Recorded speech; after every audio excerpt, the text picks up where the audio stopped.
Elle consomme plus. Ça reste raisonnable, mais je vais vous expliquer ça un peu plus en détail un peu plus tard. Là, toujours dans la même logique pour savoir pourquoi plus de consommation sur l'une que sur l'autre, je vais aller les peser et aller commander quelques pièces chez BMW pour la suite de l'aventure. Aujourd'hui, ça va être un peu plus light que la semaine dernière, hein. Un peu moins physique, je dirais, et un peu plus court surtout. Allez, go!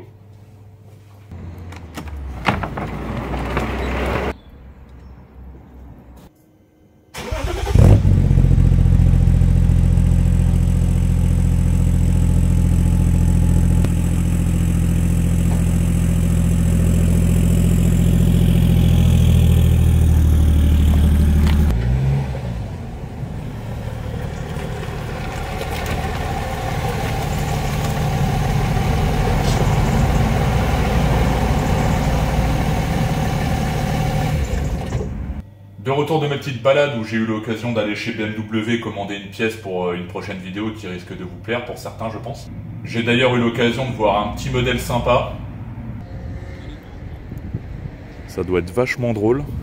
300 chevaux sur une petite Cooper comme ça, allégée. Quoi qu'il en soit, par la suite, j'ai été peser les deux séries 5. Peut-être selon le reflet. On voit les différents numéros, mais 1, 6, 1620. Où je vous ai mis les poids ici. On y reviendra juste après. Point consommation. Parce que bon, avec tous les allers-retours que je peux faire par semaine, que ça soit avec le cobaye ou le projet, je vous ai synthétisé ça de manière la plus simple et claire possible. Hein. Donc on va retrouver pour le cobaye l'aller, qui d'ailleurs l'aller sera le trajet le plus pertinent si je puis dire, parce qu'il est vraiment au mètre près. Donc celui-ci, donc là on peut voir 21,5 litres pour 371 km. Je vous ai mis la lecture au BD parce qu'à chaque fois, moi le protocole que je fais, je pars d'ici, je vais à la station mettre le plein, peu importe ce qu'il y a dans le réservoir. Je fais le plein, au premier clic, j'arrête, je pars. Et puis comme je vous ai dit, le trajet est au mètre près. Donc après, je fais mon petit trajet jusqu'à la prochaine station qui se trouve à 371 km. Je refais le plein, premier clic, j'arrête, le nombre de litres. Point. Donc par rapport à ça, à chaque départ aussi de la première station, je remets l'OBD à 0 pour le départ. Comme je vous l'avais dit lors d'une dernière vidéo, on a environ 0,1 litre, 0,5, ce que j'avais compté, à peu près, attention, à pas prendre à la lettre. Et puis du coup, on va retrouver l'aller-retour avec, là, 595 km aussi, qui est bien précis, en ayant le même rythme, où là, on va se retrouver avec une moyenne à 6 litres 3. Bon, clairement, c'est pas dégueulasse, hein, pour 1 tonne 6, 620, tout plein fait, sans moi dedans. Je tiens à préciser que je ne suis pas dans le véhicule. Donc là, par contre, 1 tonne 620. À savoir, je tiens à préciser que pour le cobaye, comme vous avez pu le remarquer lors des dernières vidéos, il n'y a pas de GR. Le Webasto également a été supprimé, donc je ne sais plus combien il pèse pour le rentrer entre guillemets dans le poids. Mais sinon, elle reste entièrement d'origine. À savoir que cette partie-là est avant entretien. À savoir que là, on lui a fait un entretien digne de ce nom. Je vous invite à aller voir la dernière vidéo. Donc normalement, je pars du principe que ces valeurs-là vont être à la baisse. Normalement. Donc hormis le GR, elle reste entièrement d'origine. Et le Webasto, bien sûr. Donc maintenant, on va aller au niveau du projet, où là, on va pouvoir constater la différence. Je vous ai mis en rouge tout ce qui est carto.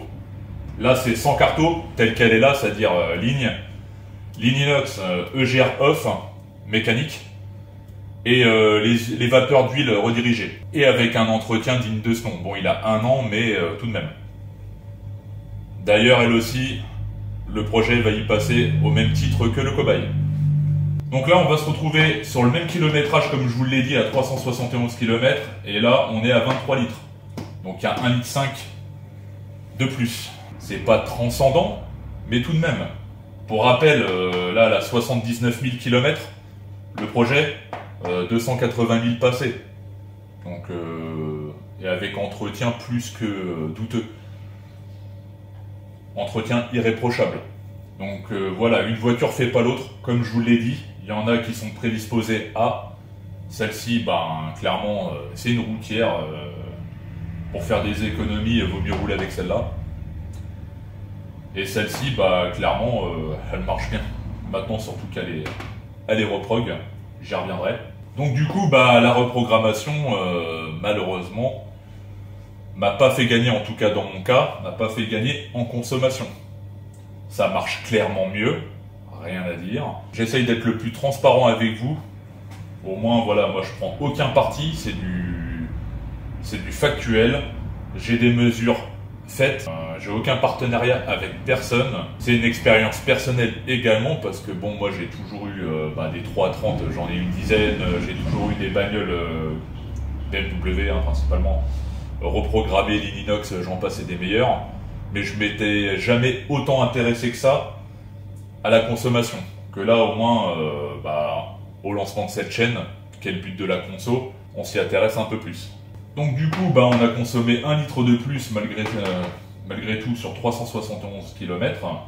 À l'OBD, avant reprog, on était à 5 litres 1 pour du 6 litres de réel. Donc là, on n'a pas un demi-litre, on a 1 litre. À savoir que là, petite précision, depuis la première reprog, la carto d'avant, au niveau de l'OBD, les valeurs, c'est comme si elles n'étaient jamais revenues à l'origine. Simple parenthèse. Quoi qu'il en soit, par contre, avec 1 litre de plus, l'OBD m'indique 4 litres 4. Donc clairement, il est complètement dans les choux. À savoir qu'en réel, là, on est à 6 litres 4. Donc on a 2 litres dans la gueule. Donc clairement, l'OBD, la lecture OBD ne sert clairement plus à rien. À savoir que celle-ci se répercute sur l'autonomie.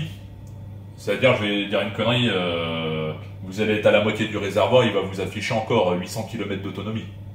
C'est de la merde. Et l'aller-retour, l'aller-retour, là, on était à 50 litres, pour 795, pour un réel de 6 litres 3. Et l'autre, on était à 53 litres. Bon, là, j'avais fait un peu plus de route que prévu, je sais plus où j'étais barré, enfin bref, c'est pas le sujet. Mais j'avais fait 828 km pour 53 litres. Donc là, ça me faisait une moyenne à 6 litres 4. Et du coup là, vraiment avec les 795, vraiment comme on a fait avec le cobaye, j'étais à 52 litres. Donc on a 1 litre 5 de plus, bon c'est pas dégueulasse non plus, hein, attention. Et on passe à 6 litres 5. Clairement pour une voiture qui marche clairement mieux, il n'y a aucun doute là-dessus, la consommation reste mesurée. Mais on ne gagne pas en conso. Je vais revenir sur la carto d'ailleurs. Vous aurez pu le constater que sur les courbes qu'il y avait sur la feuille que je vous ai fait avec les passages au banc, lors de ma première carto, très belle courbe, rien à dire, sauf que j'avais remarqué que le GR électroniquement parlant n'était pas déconnecté. En roulant avec et puis en branchant ma prise OBD que je vous avais montré, il y avait toujours le défaut 404 EGR, et le fait est qu'elle fumait tout de même. Elle fumait même beaucoup. Au point que voilà, on regarde dans le rétro, on tape une accélération de nuit avec les phares de quelqu'un de derrière. C'était pas, admissible à mon niveau. Ça, plus le fait est que à l'époque, par rapport à mes anciens trajets, elle consommait pareil. Tout était fait pour que je remette d'origine. En la remettant d'origine, vous aurez pu remarquer qu'elle fume un chouïa plus au démarrage. Lors du démarrage de la dernière vidéo, elle n'était pas reprog. Pour le démarrage que vous avez pu voir au garage, à la sortie du garage, elle fume quand même un chouïa moins. Bon, c'est le démarrage, hein, attention. Mais là, clairement, ce que j'ai pu remarquer, c'est que niveau fumée, c'est le jour et la nuit. Au moins, à la vue de mon rétroviseur, il n'y a zéro fumée. Après, bon, pour ceux qui me suivent en bagnole derrière, j'aimerais bien avoir leur avis, mais bon, je leur pose pas la question, vous comprendrez. Et également, le GR, cette fois-ci, a bien été déconnecté. Donc là, j'ai pu faire mes 795 km, j'ai mis un coup d'OBD désactivé. Ça, c'est bien. Et malheureusement, pour cette carto-là, je n'ai pas les valeurs, donc je vais devoir refaire un crochet à Motortech. Et puis des fois qu'on pourrait améliorer la chose au niveau de la conso, ça serait qu'un plus. Revenons au poids. Je vais partir sur le projet au niveau du poids, ça sera plus clair. Donc déjà, vous pouvez constater que celle-ci, 1 tonne 620, 1 tonne 640. 1 tonne 640, à savoir que dessus, j'ai retiré du poids. Là, j'ai inclus jante et ligne d'échappement. Donc on se retrouve à 1 tonne 674. J'ai pris ma petite carte grise. C'est affiché à 1 tonne 670. Donc c'est pas dégueulasse, à 4 kg près. En sachant que les deux, le plein. Donc là, il n'y a pas d'histoire de... Il y en a une qui était en réserve, l'autre qui avait le plein. les deux ont le plein. Comme ça, au moins, je suis parti sur une base nickel. Et celle-ci, du coup, bah, elle n'a pas tous les éléments qui ont pu être retirés de celle-ci, donc elle fait 1 tonne 620 quand même. Donc, il y a comme quoi l'équipement embarqué, siège sport, siège chauffant, etc., ça lui fait prendre quelques petits kilos quand même. Mais on commence à la rattraper, donc clairement là, par rapport à la conso, le poids pour 20 kg, hein, ça rentre même pas dans l'équation, hein. Laissez tomber. L'ennemi c'est le poids, donc on va faire en sorte de lui faire perdre encore quelques kilos dans la mesure du possible, hein. Bien entendu, je vais pas non plus découper des bouts de la bagnole, mais on va tâcher de faire le nécessaire là-dessus. Je tenais également à faire une petite parenthèse, j'en ai profité d'aller chez BMW pour demander un petit devis des pièces.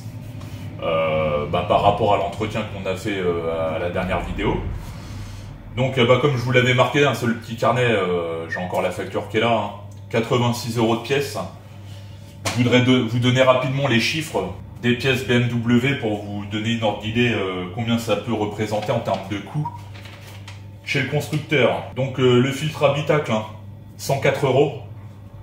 Déjà rien que les filtres habitacle chez BMW, c'est plus cher que le prix de toutes les pièces qu'on a pu avoir sur le cobaye par exemple, ou même d'ailleurs sur le projet. Le déshuileur, 104,68 €, le kit complet, hein. Filtre à huile, 23 €, filtre à air, 62 €, filtre à essence, 65 €, l'huile de pont, on est à 38 € le litre, l'huile de boîte, on est à 25 € le litre, l'huile moteur, on est à 21 € le litre, à savoir qu'il en faut 7. Tout ça pour vous donner une bonne idée des économies qu'on peut faire tout de même. Je sais bien que de toute manière, rien ne vaut la qualité du fabricant en termes de pièces détachées, hein. Mais bon, il y a quand même deux poids deux mesures quand vous avez l'ensemble des pièces de l'entretien du série 5 qui vaut même pas le prix des filtres habitacle chez le concessionnaire. Faut arrêter les conneries quand même un petit peu. C'était une petite vidéo express, histoire de vous donner un peu de contenu pour ce week-end et puis pour vous informer tout simplement. À savoir que je vous prépare d'autres vidéos en parallèle, hein. D'ailleurs, pour vous donner un indice, on va se retrouver rapidement sur la voiture.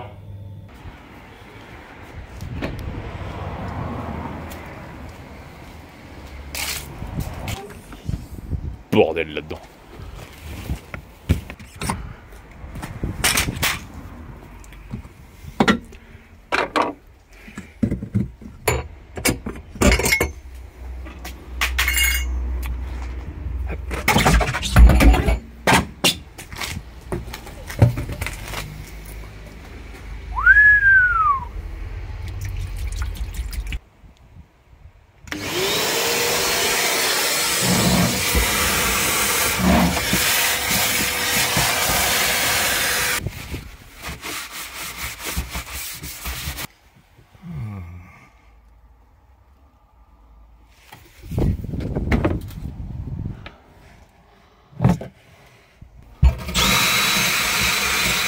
Je sais qu'il faudrait laisser sécher, mais j'ai pas le temps. On abordera ça la prochaine fois. À savoir que clairement, ça a l'air de venir de par là. On mènera l'enquête au moment voulu. J'espère que c'est suffisamment explicite pour vous donner le thème de la prochaine vidéo. Et je vous prépare également d'autres choses, hein, ne vous inquiétez pas. De toute manière, ça se fait petit à petit. Je vous fais ça avec mon temps perso et mes moyens. Mais je pense que petit à petit... le cumul d'informations fera que vous serez paré à toute situation. N'oubliez pas non plus de vous abonner, de lâcher un pouce bleu si la vidéo vous plaît, ou les vidéos vous plaisent. Et je vous dis à très bientôt. Bye.